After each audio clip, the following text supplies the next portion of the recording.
Oh man, did you just hit one wrong button?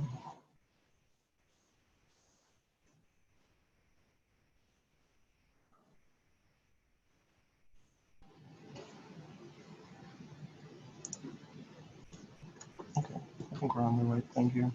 All right, so chapter 7 was recorded and posted on Wednesday.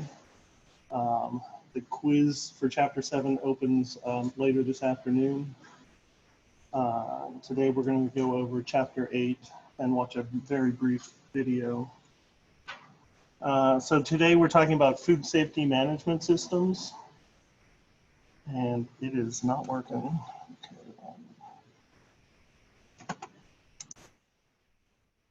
There we go. Okay. So just in general, a safety management system for food safety, it's a group of practices, policies, procedures that we have in order to prevent foodborne illness. We're going to actively take control of the risks and hazards throughout the flow of food. So we have just gone through several chapters of purchasing food, storing and receiving and prepping and cooking and cooling and reheating and serving food. So we're going to have a documented system controlling all the risks. Okay, so any food safety program, foundational aspects of it would include a personal hygiene program. So where are people going to wash their hands? When are they going to wash their hands? Where are you going to post signs reminding people to wash their hands? A food safety training program, which is something like a class like this, or there are online training systems that you can use. Supplier selection and specification program.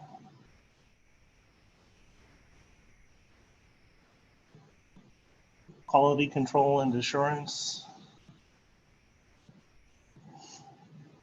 You want to have a cleaning and sanitation program. A set of standard operating procedures. So when you work in any type of a job, they're going to be like the rules of employment. Okay, what time can you clock in? What happens if you are late? What happens if you're repeatedly late? And it should include anything that can happen in the workplace and tell everybody what it is that they're supposed to do. A facility design and equipment maintenance program. So it's great to have all the brand new equipment in the kitchens, but you have to know how to take care of it. Does anybody own a car? Do you do anything to maintain it? Like what? Change the oil? Okay, all of those things. Get it inspected once every year or every 2 years. All sorts of things that you do. Rotate your tires, check the tires, make sure there's enough air in them, all that kind of stuff. Same thing for all the equipment that we have in our restaurant. So you would have people come in, check your air conditioning. Don't wait till the air conditioning breaks, and have a service person come in, check it out, make sure that they don't see anything going wrong with it. We also need a pest control program. We'll go into a little more detail about that. So active managerial control focuses on the 5 most common risk factors for foodborne illness. We talked about these way back in chapter 1. Purchasing food from unsafe sources, failing to cook food adequately, holding the food at incorrect temperatures, using contaminated equipment, and finally practicing poor personal hygiene.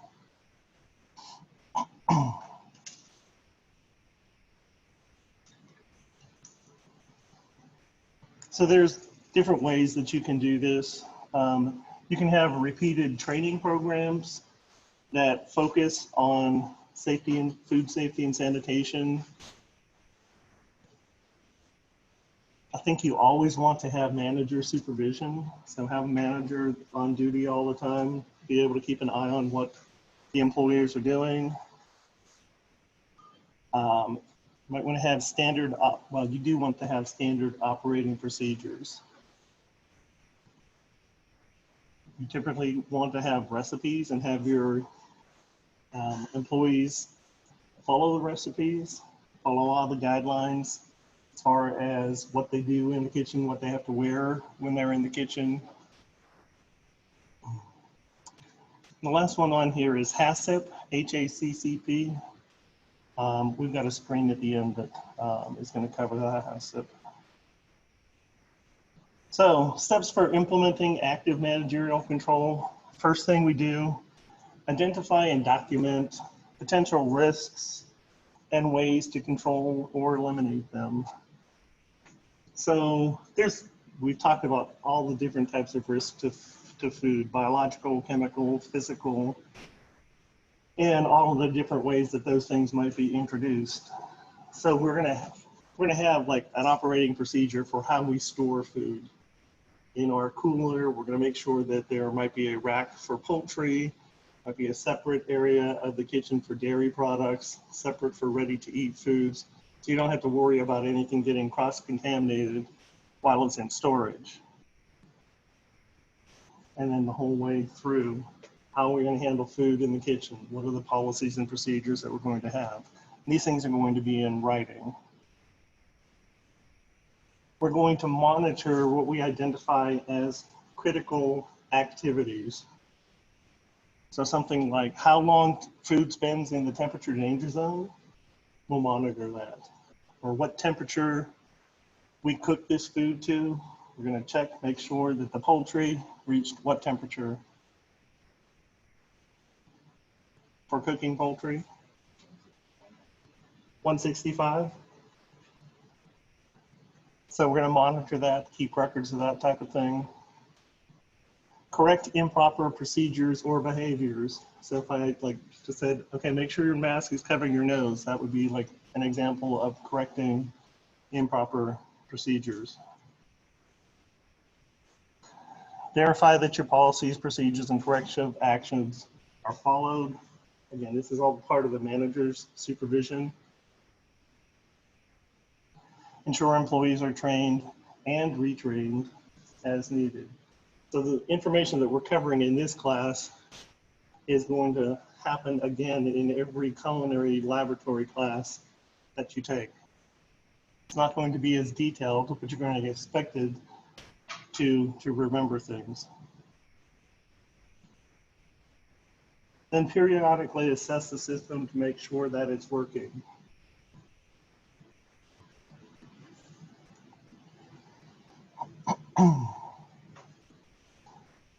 Part of active managerial control, the FDA, Food and Drug Administration, has some public health interventions. Demonstration of knowledge by a manager. So if you're a manager in a restaurant, you pretty much have to be certified in food safety.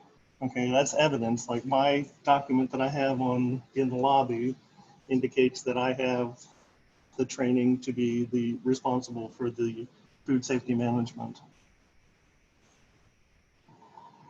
Staff health controls. So all of those illnesses and symptoms that we talked about, mostly vomiting and diarrhea and fever, everybody on the staff has to know when to report those things.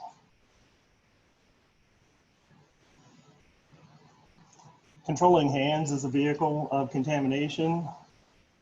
So all of the things we talked about, minimizing bare hand contact with ready-to-eat foods, wearing single-use gloves, when do we change the gloves, how often do we wash our hands, using tongs, paper, deli wraps, that type of thing to keep your hands from touching ready-to-eat food.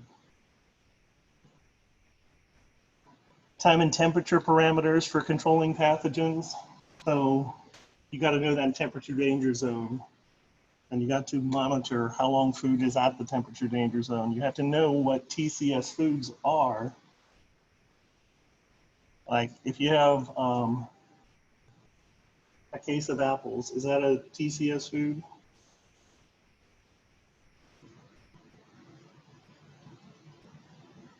A case of apples. Does it need to be time and temperature controlled for safety? Like if it sits at room temperature for 4 hours, is there a danger that bacteria is going to grow on it? Okay, no. That's not a TCS food.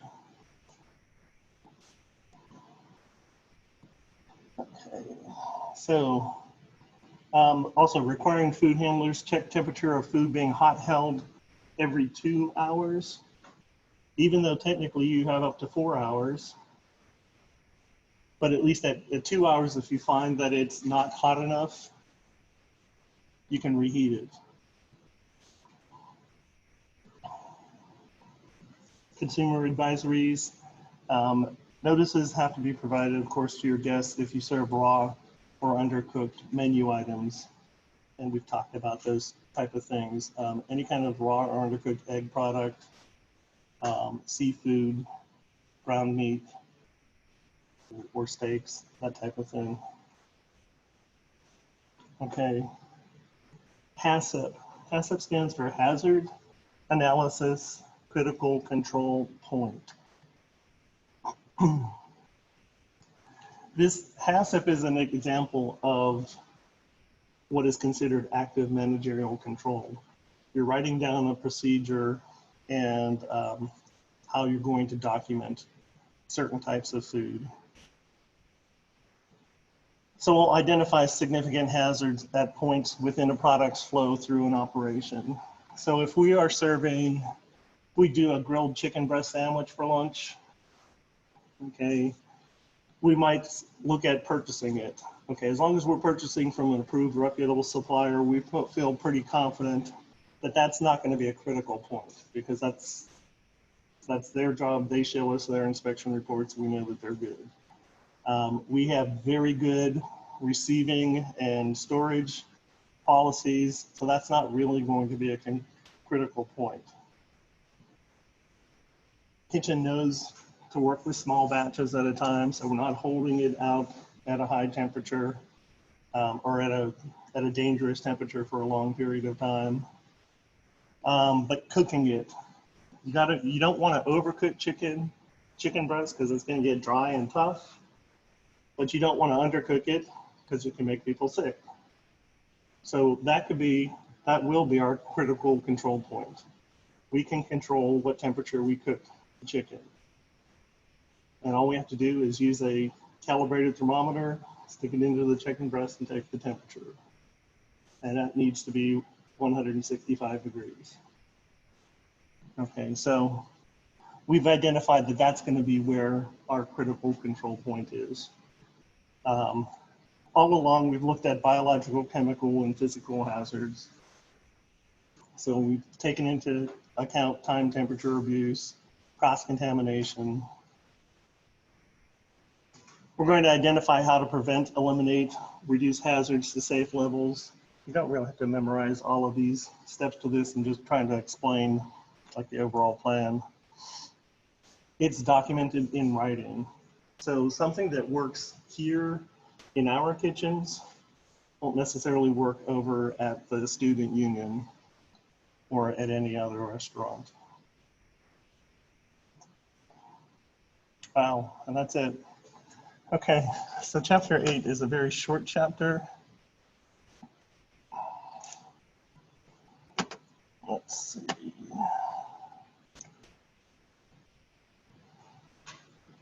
Okay.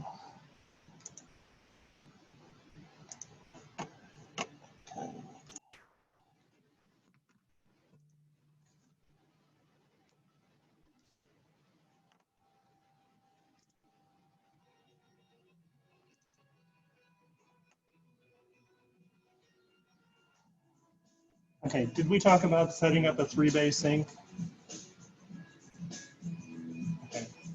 this is a good video to watch. But thing she did at the beginning was cleaning and sanitizing all of the sinks before she started to use them. She's got her dirty pots and pans and is starting by rinsing and scraping off any excess food.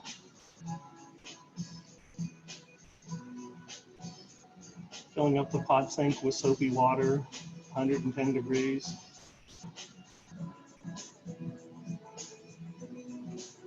The second sink is a rinse sink. It's also set at 110 degrees, and that feels hot to you.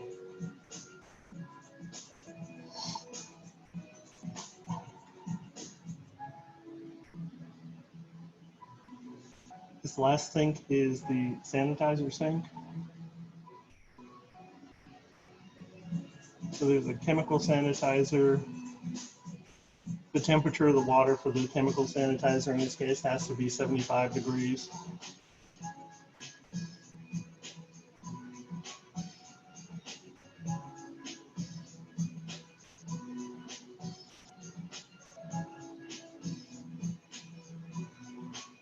So there's the wash sink, there's the rinse sink.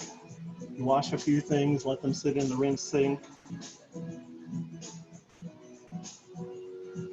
We test the concentration of the sanitizer.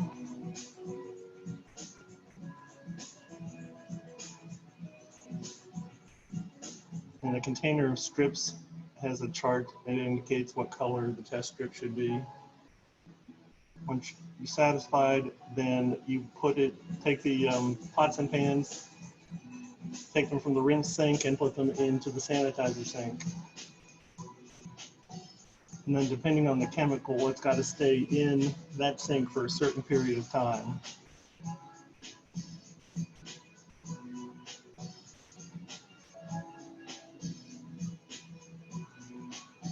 And then the last step is to take them out of the sanitizer and let them air dry. Now, some things we don't do is skip the sanitizer. And we also do not, actually, let me say it the other way. We turn everything upside down so that the water drains out of it and it will air dry. So we never use a towel to wipe dishes in the kitchen. So has anybody ever worked washing dishes in a restaurant? Okay, did you follow that type of procedure? Oops. Okay. Any questions on anything so far? I think I have reset all of the quizzes in case anybody missed any, as long as you asked me.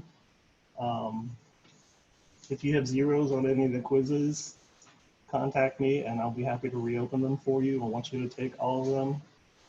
Tomorrow is going to be our first makeup day. I'm going to have something posted on Moodle. It shouldn't take more than 30 minutes for you to go through whatever it is.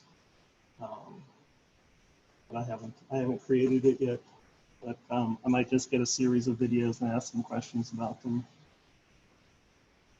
All right. Thank you. Have a good weekend.